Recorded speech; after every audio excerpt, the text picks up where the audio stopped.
இயக்கத்தின் அண்ணா வருகிறார் உங்களிடம் பேசுவதற்காக.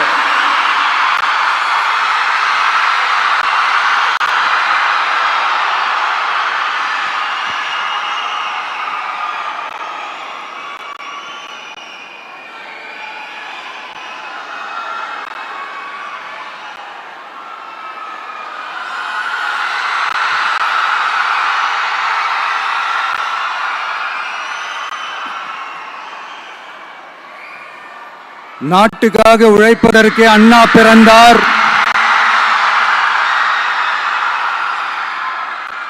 பொது நலத்தில் தானே நாள் முழுக்க கண்ணா இருந்தார் அப்படின்ட்டு எம்ஜிஆர் அவர்கள் ஒரு பாட்டு ஒன்று பாடி இருக்கிறாங்க, கேட்டிருப்பீங்க. அப்படிப்பட்ட நம்ம காஞ்சி தலைவர் அறிஞர் அண்ணா அவர்கள் பிறந்த மாவட்டம் தான் இந்த காஞ்சிபுரம் மாவட்டம்.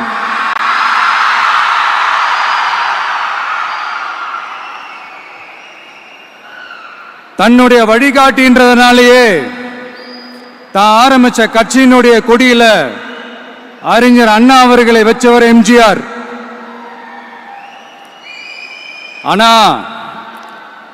அறிஞர் அண்ணா அவர்கள் ஆரம்பிச்ச அந்த கட்சியை அதுக்கப்புறம் கைப்பற்றினவங்க என்னெல்லாம் பண்றாங்கன்னு நான் சொல்லிதான் உங்களுக்கு தெரியணுமா என்ன? மக்களே, உங்களுக்கு தான் அது நல்லா தெரியுமே.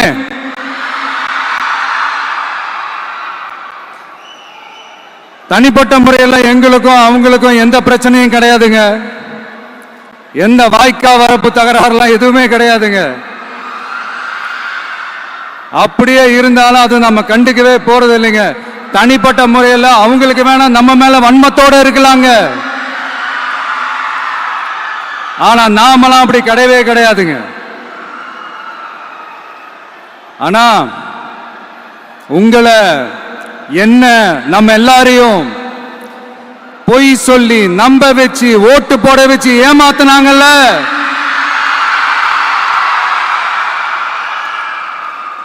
அப்படி ஏமாத்தி ஆட்சிக்கு வந்து நல்லது செய்யற மாதிரி நடிக்கிறாங்கல்ல, நாடகம் ஆடுறாங்கல்ல, அவங்கள எப்படி நம்ம கேள்வி கேட்காம இருக்க முடியும்? அதனால அவங்கள நம்ம கேள்வி கேட்காம விட போறதே இல்லை.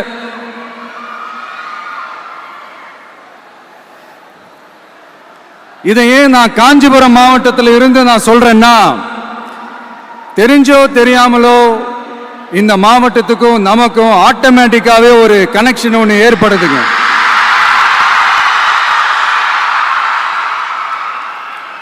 ஏன்னா நம்மளுடைய முதல் கள பயணத்தை தொடங்கினதே பரந்தூர்ல இருந்துதான். பரந்தூருக்கு போய் அந்த மண்ணில் நின்று அந்த மக்களுக்காக கேள்வி கேட்டதும் இதே அண்ணா அவர்கள் பிறந்த காஞ்சிபுரம் மாவட்டம் தான். இன்னைக்கு ஒரு பெரிய மனவேதனைக்கு அப்புறம் இந்த மக்கள் சந்திப்பு நிகழ்ச்சிக்கு வந்திருக்கிறதும் அதே அண்ணா அவர்கள் பிறந்த காஞ்சிபுரம் மாவட்டம் தான்.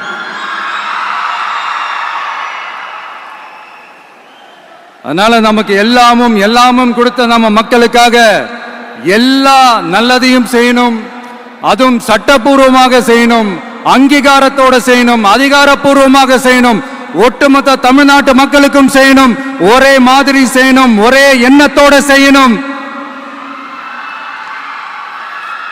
அந்த ஒரே லட்சியத்தோட தான் நாம் அரசியலுக்கே வந்திருக்கிறோம். அதனாலதான் மக்களிடம் செல் அப்படின்னு சொன்ன அண்ணாவை கையில் எடுத்தோம். அவங்க சொன்ன மாதிரி மக்களை நோக்கி போறோம். ஆனா மக்களிடம் செல்னு சொன்ன அண்ணாவை மறந்தது யாரு?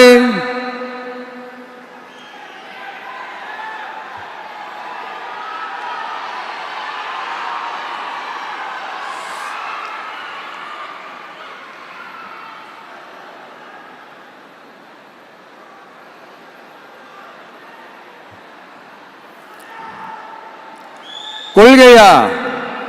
அதனப்பா கிலோ என்ன விலை என்னன்னு கேட்கிற அளவுக்கு அப்படி ஒரு கட்சியை ஒன்று நடத்திக்கிட்டு அந்த கட்சியினுடைய தலைவர் தமிழ்நாட்டு முதல்வர் சொல்றாரு, நமக்கு கொள்கை இல்லையா?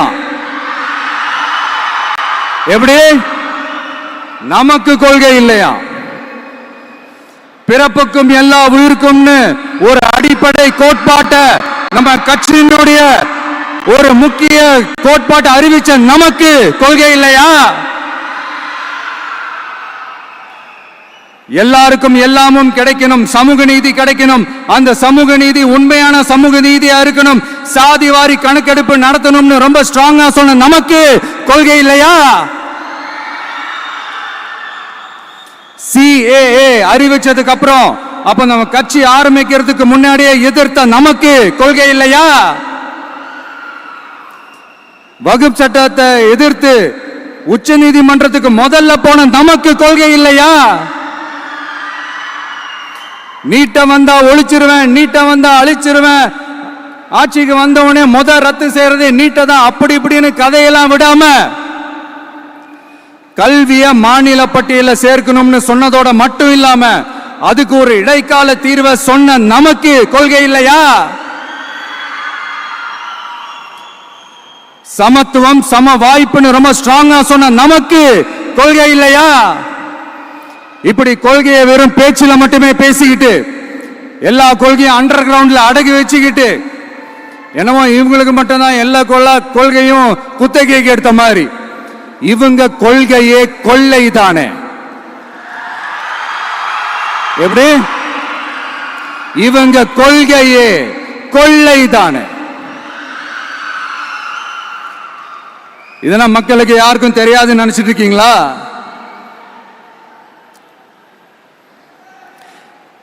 எங்க கட்சி ஒன்றும் சங்கரமணம் இல்லைன்னு சொன்னது யாரு? யார் சொன்னாங்க? ஏன் சொன்னாங்க? எதுக்கு சொன்னாங்க? இப்போ உங்க கட்சியில என்ன நடந்துகிட்டு இருக்குது அதையும் கொஞ்சம் யோசிச்சு பாருங்க, இதையும் கொஞ்சம் யோசிச்சு பாருங்க. அதனால பாப்பா, பவள விழா பாப்பா, நீ பாசாங்கு காட்டாத பாப்பா, நீ நல்லவர்கள் போல் நடிப்பதை பார்த்து நாடே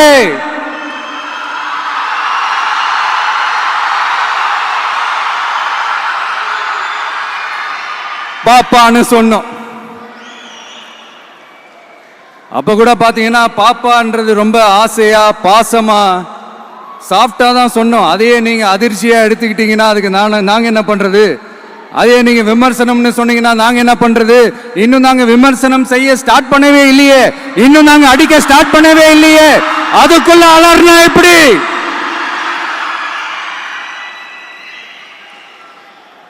அதனால உங்க அரசவை புலவர்கள் யாராவது இருந்தாங்கன்னா கர்ச்சீஃப் எடுத்து அவங்க கண்ணீரை துடைத்து விடுங்கள். சரி, அது அவங்க பிரச்சனை, அவங்க பார்த்துக்கிட்டோம். நமக்கு எப்பவுமே மக்கள் தாங்க, மக்களுடைய பிரச்சனை பத்தி பேசுறது தான். இன்னைக்கு நம்ம காஞ்சிபுரம் மாவட்டத்துக்கு வந்திருக்கிறோம்.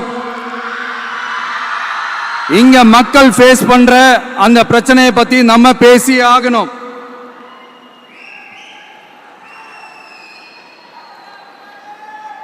இந்த காஞ்சி மண்ணை வாழ வைக்கிற ஜீவ நதி பாலாறு,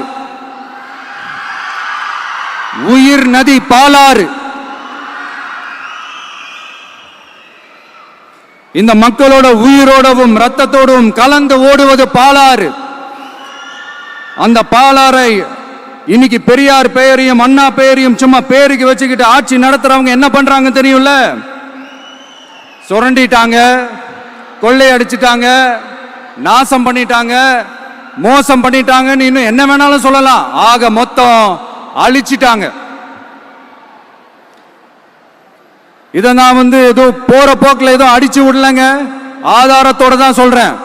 அனுமதிக்கப்பட்ட அந்த லெவலை தாண்டி 22,70,000 யூனிட் மணலை கொள்ளையடிச்சிருக்கிறாங்க. ஆக மொத்தம் இதுல அவங்க அடிச்ச கொள்ளை எவ்வளவு தெரியுமா? ரொம்பலாம் இல்ல, கம்மி தான். 4,730 கோடி. கம்மி தான் இல்ல?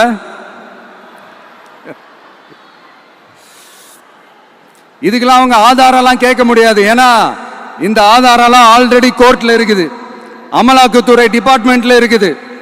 அந்த டிபார்ட்மெண்ட்ல வேலை செஞ்ச சில நல்லவர்கள் அவங்க அடிச்ச அந்த கொள்ளையெல்லாம் தாங்க முடியாம வெளியில வந்து சொன்ன அந்த ஆதாரங்கள் இதெல்லாம் சம்பந்தப்பட்டவங்களுக்கு இன்னும் நல்லாவே தெரியும். அதனால இது சம்பந்தமா ஆதாரங்களை கொடுலாம் அவங்க கேட்க முடியாது.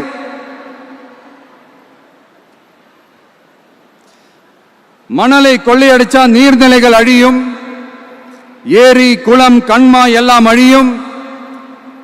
இதெல்லாம் அழிஞ்சா விவசாயம் அழியும், விவசாயம் அழிஞ்சு போனா விவசாயிகள் அழிஞ்சிருவாங்க. ஆக மொத்தம் நாம எல்லாரும் மொத்தமா அழிஞ்சு போக வேண்டியதுதான். இப்படி மேலிருந்து கீழே வரைக்கும் ஒரு கட்சியை சிண்டிகேட் போட்டு கொள்ளையடிக்கிறத கேள்விப்பட்டிருக்கிறீங்களா மக்களே? இதே காஞ்சிபுரத்தோட உலக பெருமை நம்ம பட்டும் கைத்தறி துணியும் அதை தயாரிச்சு கொடுக்கிற கைத்தறி நெசவாளர்களும் தான். காஞ்சிபுரம் பட்டுன்னு சொன்னா உலகத்துக்கே தெரியும். ஆனா அதை தயாரிச்சு கொடுக்கிற நெசவாளர்கள் நிலை என்ன தெரியுமா? வறுமை, துன்பம், கந்துவட்டி கொடுமை. பட்டு கைத்தறிக்கு கூட்டுறவு சங்கங்கள் இருக்கு, பருத்தி கைத்தறிக்கும் கூட்டுறவு சங்கங்கள் இருக்கு. சுமார் 40,000 பேர் அதில் உறுப்பினர்களா இருக்கிறாங்க. அது போக சாய தொழில், தறிப்பட்டறை தொழில் இதை நம்பி 40,000 குடும்பங்கள் இருக்கு. ஆனா அவங்களோட ஒரு நாள் கூலி எவ்வளவு தெரியுமா? வெறும் 500 ரூபா தான். அதை கொஞ்சம் அதிகப்படுத்தி கொடுங்கன்னு போராடி போராடி பார்த்து ஒன்றும் நடக்கல. இதோட அவங்க கஷ்டம் முடிஞ்சுதா? வடகிழக்கு பருவமழை அந்த 500 ரூபா கூலிக்கு வேட்டு வச்சிடுச்சு. எப்படி விவசாயிகள் டெல்டா மாவட்டங்களில் மழையால பாதிக்கப்பட்டாங்களோ அவங்கள கண்டுக்காம எப்படி இந்த அரசாங்கம் கைவிட்டுடுச்சோ அதே மாதிரிதான் நம்ம கைத்தறி நெசவாளர்களும் மழையால பாதிக்கப்பட்டிருக்கிறாங்க. அடுத்து இந்த காஞ்சிபுரம் மாவட்டத்தோட பஸ் ஸ்டாண்ட் 60 வருஷத்துக்கு முன்னாடி கட்டினதான். அண்ணா அவர்கள் ஆட்சிக்கு வந்தப்போ கட்டியிருப்பாங்க போல. அது இன்னும் புதுப்பிக்க கூட முடியாம கேட்டா என்ன சொல்லுவாங்க? அந்த லேண்ட் வந்து கேஸ்ல இருக்குது. இல்ல நான் கேட்கிறேன், ஒரு கவர்மெண்ட்னால வேற ஒரு நல்ல இடத்தை தேர்வு செஞ்சு ஒரு பஸ் ஸ்டாண்ட் கட்டி தர முடியாதா?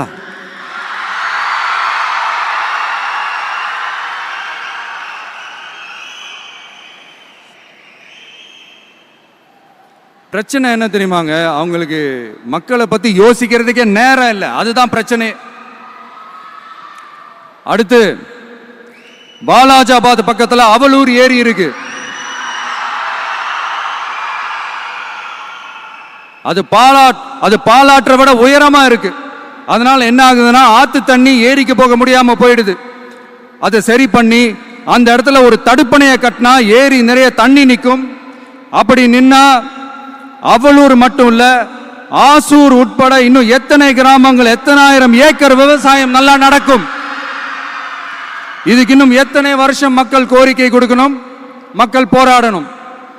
இந்த பிரச்சனையெல்லாம் இருக்கிற அதே காஞ்சிபுரம் மாவட்டத்தில் தான் பரந்தூர் ஏர்போர்ட் கட்டுற பிரச்சனையும் இருக்குது. அந்த பிரச்சனையில கண்டிப்பா நாங்க விவசாயிகள் பக்கம் தான் நிற்போம். அதுல எந்த மாற்று கருத்துமே கிடையாது. இந்த கவர்மெண்ட் பரந்தூர் விவகாரத்தில் எங்களுக்கோ இல்ல விவசாயிகளுக்கோ எந்த விதமான காரணங்கள் சொல்லி எஸ்கேப் ஆகவே முடியாது. இப்படி மக்களுக்காக மக்களோட பிரச்சனைகளை எடுத்து பேசுறதுனால இப்போ ஆட்சியில் இருக்கிறவங்களுக்கு நம்ம மேல ஒரு ஆத்திரம் வரத்தானே செய்யும். அதனாலதான் நீங்க பாத்தீங்கன்னா சட்டசபையில் ஆரம்பிச்சு ஒரு சாதாரண நிகழ்ச்சி வரைக்கும் எல்லா மேடையிலையும் மேடைக்கு மேடை டிவிக்கே தான்.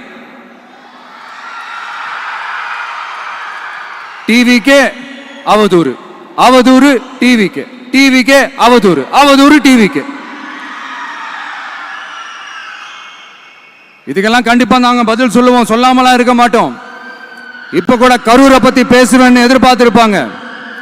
அதை நான் கொஞ்சம் அப்புறமா பேசுறேன். பட் இப்போ நம்மளுடைய விஷன் என்னன்னு சொல்லணும்னு நான் கொஞ்சம் ஆசைப்படுறேன். நம்ம ஆட்சிக்கு வந்தா அது என்ன வந்தா?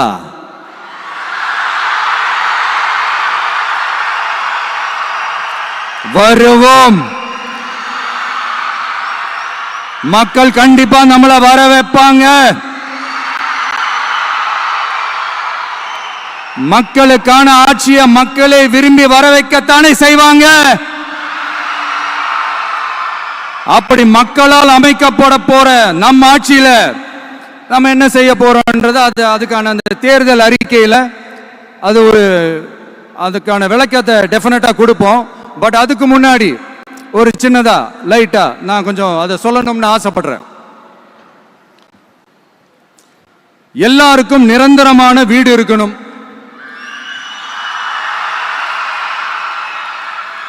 ஒவ்வொரு வீட்டுக்கும் ஒரு மோட்டார் சைக்கிள் வாகனம் உறுதியா இருக்கணும்.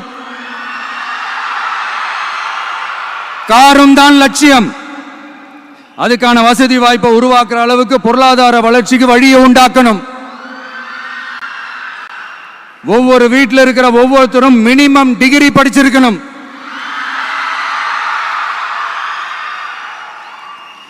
ஒவ்வொரு வீட்டிலையும் குறைந்தபட்சம் ஒருத்தருக்கு நிரந்தர வருமானம் கிடைக்கணும். அதுக்கான வேலை வாய்ப்பை உருவாக்கணும்.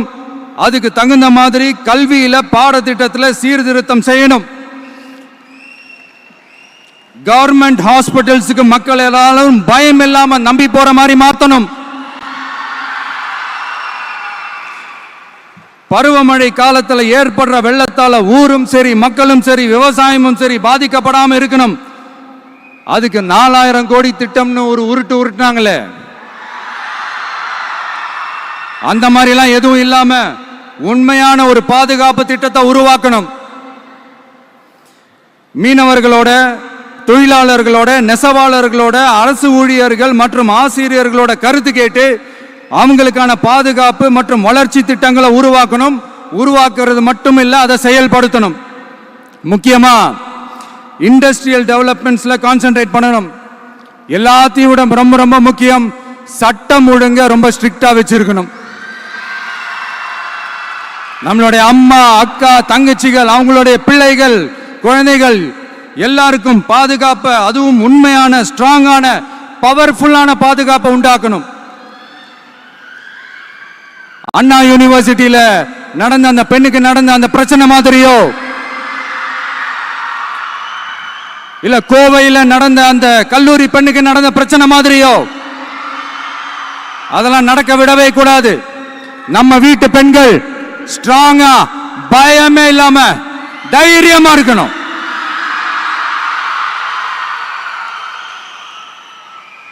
இதை எப்படி செயல்படுத்த போறோன்றது முன்னாடி சொன்ன மாதிரி நம்மளுடைய தேர்தல் அறிக்கையில் அதுக்கான விளக்கத்தை ரொம்ப டீட்டெயில்டா கொடுப்போம். நான் சும்மா மற்றவங்க மாதிரி அவங்கள மாதிரி எல்லாத்தையும் அடிச்சு விட்டுட்டு ஏமாத்துற வேலையெல்லாம் இங்க கிடையாது நம்ம கிட்ட.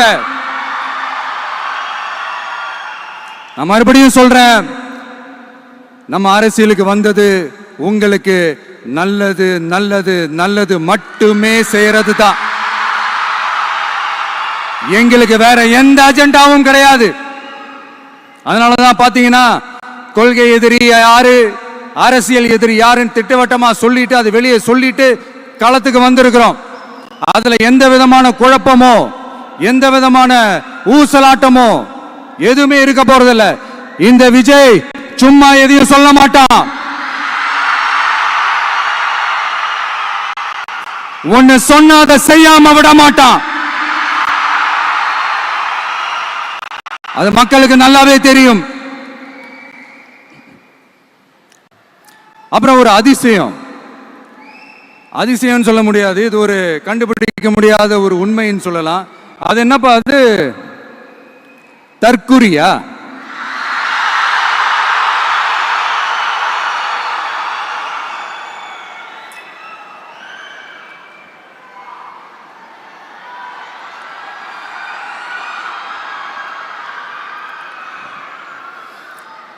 நம்ம டிவிகேக்கு சப்போர்ட் பண்ற கோடிக்கணக்கான லட்சக்கணக்கான மக்கள், நம்மளுடைய நண்பா நண்பிகள், நம்மளுடைய ஜென்சி கிட்ஸ் எல்லாரையும் தற்குறிகள்னு சொல்லி வாங்கி கட்டிக்கிட்டு இப்போ அவங்களாம் தற்கூரி எல்லாம் கிடையாது, அப்படிலாம் அவங்கள கூப்பிடாதீங்க.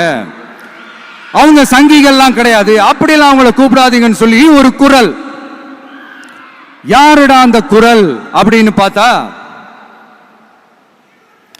இப்ப ரீசெண்டா அறிவு திருவிழான்னு ஒண்ணு நடத்தினாங்கல்ல, சாரி அவதூறு திருவிழா. அதுல அவங்க தலைமையே குழப்பற மாதிரி, அறிவு கண்ணை திறந்து வைக்கிற மாதிரி ஒருத்தர் பேசியிருக்கிறார். அவரு யாருன்னா அது அவங்களோட எம்எல்ஏவே. அந்த எம்எல்ஏ யாருன்னா நம்மளுடைய கொள்கை தலைவர்கள்ல ஒருத்தரான மக்கள் சேவகர் அஞ்சலை அம்மாளோட சொந்தக்காரர். என்னடா இது இப்படி ஆகி போச்சு, டிவிகேக்கு சப்போர்ட் பண்ற மாதிரி நம்ம கட்சியிலிருந்தே ஒரு குரல் வருதுன்னு சொல்லி தலைமையில ஃபுல்லா கன்ஃபியூஷன். அந்த கன்ஃபியூஷன் இதோட நிக்காது, அந்த ஆதரவு குரல் ஒரு வீடு விடாம, ஒரு இடம் விடாம, எல்லா இடத்திலையும் எல்லா வீட்லயும் இன்னும் பலமா எதிரொலிக்குதான் இல்லையான்னு பாருங்க. சும்மா பிளாஸ்ட் தான்.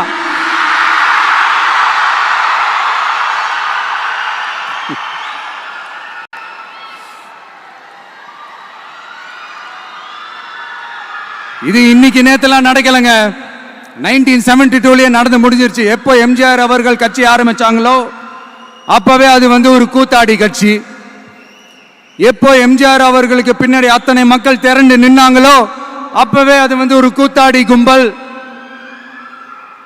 நடிகர் கட்சின்னு சொன்ன ஒருத்தர் அதுக்கப்புறம் எம்ஜிஆர் கூடயே போய் சேர்ந்துட்டாரு. இன்னொருத்தர் இவரெல்லாம் ஒரு ரவுண்டு தாங்க வருவாரு, ரெண்டாவது ரவுண்ட்லாம் காணாம போயிடுவார்னு சொல்ல இன்னொருத்தர் அதுக்கப்புறம் போய் எம்ஜிஆர் கிட்டே போய் சேர்ந்துட்டார். சோ இந்த மாதிரி இவங்க ரெண்டு பேர் மட்டும் இல்ல, ஒட்டுமொத்த தமிழ்நாட்டு மக்களும் எம்ஜிஆர் அவர்கள் கூட தானே போய் சேர்ந்தாங்க.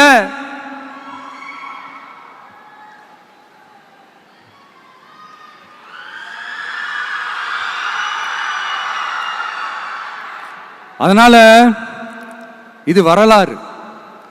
இந்த வரலாறு நம்மளை விட அவங்களுக்கு இன்னும் நல்லாவே தெரியும். அதனாலதான் பாத்தீங்கன்னா 53 வருஷமா அதே கதறல்கள். கூத்தாடி கூட்டம், நடிகர் கட்சி, நடிகர் கூட்டம், இப்படி. மர்மயோகின்ற ஒரு படத்துல அவருடைய கேரக்டர் பேர் கரிகாலன்.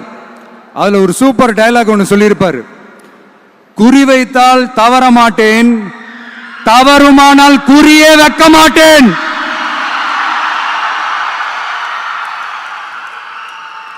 இதெல்லாம் யாருக்கு சொல்றோம், எதுக்கு சொல்றோம்னு புரிய வேண்டியவங்களுக்கு புரிஞ்சா நல்லா இருக்கும். ஏண்டா இந்த விஜய தொட்டோம்,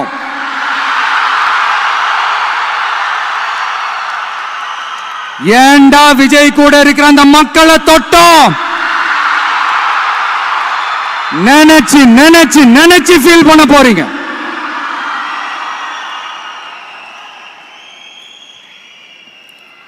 அப்புறம் நமக்கு இந்த அரசியல் புரிதல்லாம் இல்ல, அது இல்ல, இது இல்ல. அப்புறம் நான் கேட்கிறேன், மக்கள் எல்லாரும் உங்களுக்கு தற்குறிகளா?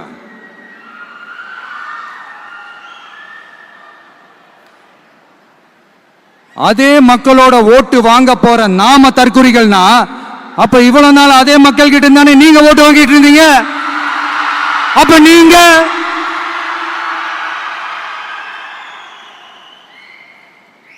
அந்த மக்களுக்கு நீங்க காட்டுற மரியாதையும் நன்றியும் இதுதானா?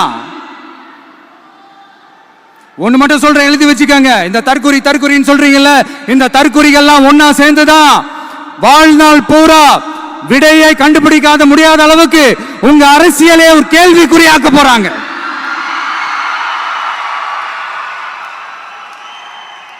இவங்கெல்லாம் யாரும் இங்க தற்குறிகள்லாம் கிடையாது. இவங்க எல்லாரும் தமிழ்நாட்டு அரசியலோட ஆச்சரியக்குறி. இவங்க எல்லாரும் தமிழ்நாட்டு அரசியலோட அந்த மாற்றத்திற்கான அறிகுறி. சும்மா லாஜிக்கே இல்லாம தற்குறி.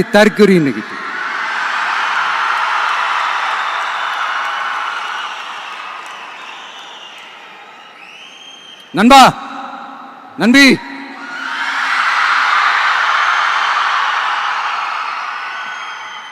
எல்லா மேடையிலும் ரிப்பீட்டடா ஒரு விஷயம் நான் சொல்லுவேன்ல, இப்ப நீங்க சொல்லுங்க. ஒண்ணு, இன்னொன்னு, ரிப்பீட். ஒண்ணு, இன்னொன்னு.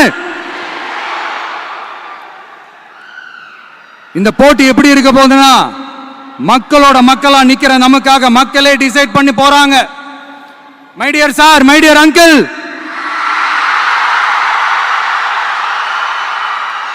ஆல்ரெடி டிசைட் பண்ணியாச்சு.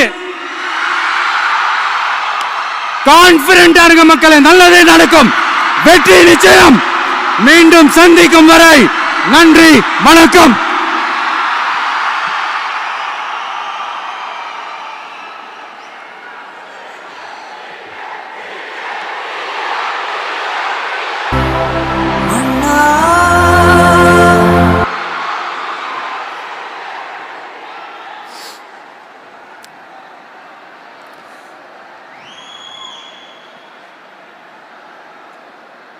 வெளியில போக பர்மிஷன் கிடைச்சவன கூடிய சீக்கிரம் வெளியில வருவோம். அதனால தான் இப்படி ஒரு ஏற்பாடு. எல்லாரும் இருந்து சாப்பிட்டு போகணும்.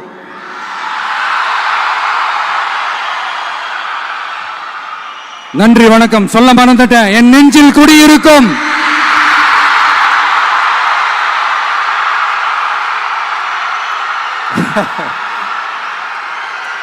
Sorry, slip my mind. Thank you. மீண்டும் சந்திக்கும் வரை நன்றி, வணக்கம்.